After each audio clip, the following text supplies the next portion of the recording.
I really enjoyed Growing Pains. This is the first time I've seen Sylvester in a Foghorn Leghorn and Henry Hawk cartoon. I don't know if he appears in any others, but I thought the combination of the main characters worked very well. This is a 1947 cartoon from Warner Brothers. It's directed by Robert McKimson and written by Warren Foster. And we have Foghorn Leghorn and Henry Hawk, and Sylvester voiced by Mel Blanc. Mel Blanc and Robert C. Bruce are both credited as Barnyard Dog, so if you know who did what, please feel free to share that information.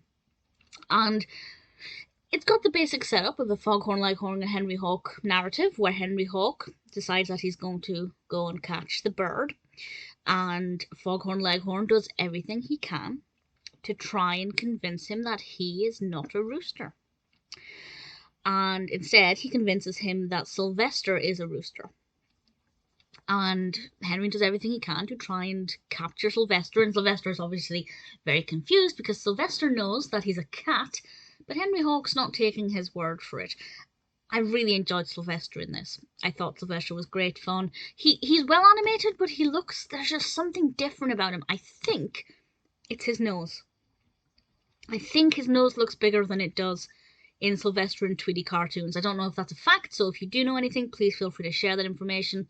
But certainly, he looks a little bit different.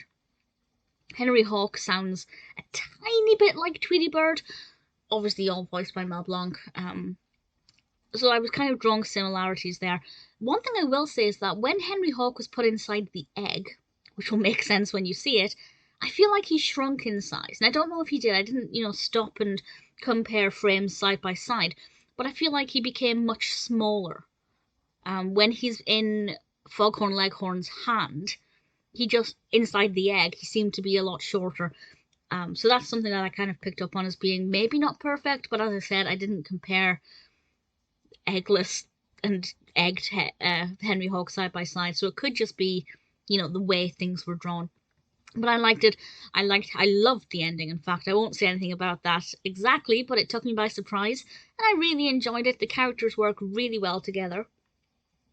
Barnyard Dog has an interesting role because I feel like they could have done this without that character and it would have been just as good, so I feel like it was maybe more effort to include him than not. But I didn't hate his involvement, it just felt a little bit unnecessary. But Sylvester and Foghorn Leghorn and Henry Hawk in the same cartoon, for me the first time at least, I thought it worked pretty well.